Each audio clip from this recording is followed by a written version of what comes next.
Taking the escalator. 6th floor. Managing and avoiding setbacks. A good question to start with is, what is a setback? Well, simply put, a setback is an unfortunate happening that hinders or impedes something that's thwarting or frustrating. It's a broad way to look at moving backwards in the wrong direction, just like the term sounds. Not every slip up or mistake ends in a relapse. In fact, a lot of times things don't end that way, but it's important to recognize those moments in the change process when adjustments need to be made to get back on the right track. And that's what managing setbacks is all about. So by the time you've reached the 6th floor, there should be some progress made, and it's time to work on staying on the right path by coping with setbacks the right way. Working on setbacks is a later stage part of the process, so it's important to use your change initiative and make sure that there's a degree of insight, knowing that there's a problem, and motivation, readiness to change and to act. And we know that when there's insight and motivation present, that means some progress has been made and some inspiration has been built up. So to get started with understanding setbacks, you have to understand some key principles. So let's break those down one by one. The first concept to understand is a really important one. It's called Principle Zero.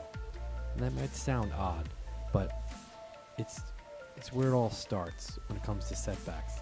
And it involves asking yourself the question, the honest, soul-searching question: should you really be working on setbacks, or is the real problem that motivation for change isn't strong enough? Is the reason that you might be using repeatedly really about just the fact that you're not ready to change? Because if the answer is yes, then working on setbacks isn't the answer. It's time to go back and work on motivation, because without motivation, there's no change. So some of the first tools in the Escalator 6th floor are based on Principle Zero, helping you to determine if Principle Zero applies in your case, and you really need to get back to working on motivation rather than working on setbacks. So the next key principle is a simple one: don't give up. Setbacks are stressful, they're challenging, but the key is not to give up.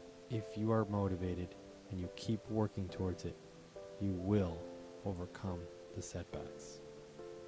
But you can't give up.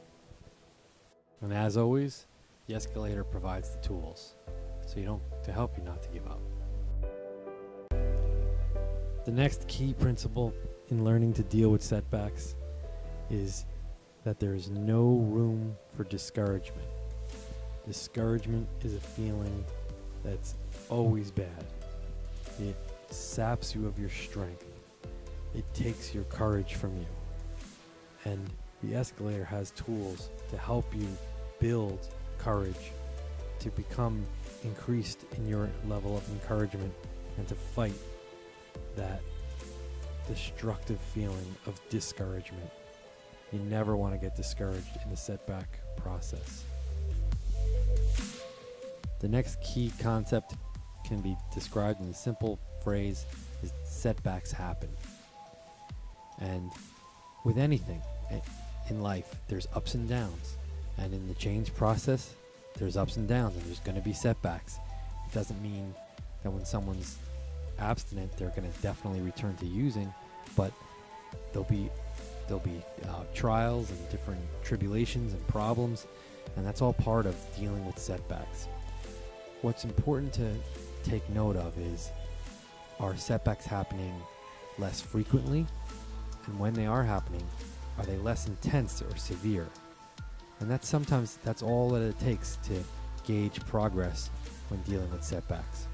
It's a process, and if the general trend is moving in the right direction and moving forward and upward, then that's what needs to happen, and that's how the process works.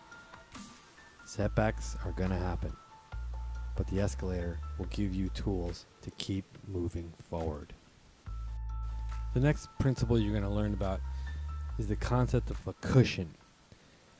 A lot of times people have setbacks because, in a sense, they give themselves permission to have the setback by believing that there's a cushion between yourself and the consequences of your actions. This is hard to explain in a short way, but a lot of times what happens is when you start to do better and make progress, thoughts can enter your mind saying, you know what, I think I can get away with this one more time. And there's that feeling like a cushion between you and the problems related to your behavior. So like the thought of maybe, hey, I can get high, my probation officer is off my back, and my family's kind of looking the other way now, so let me try to sneak it for a little while. A lot of people have repeated setbacks because of that kind of thinking. The escalator teaches you about how to discover what's going on in your head with the concept of a cushion and how to break that negative thinking pattern.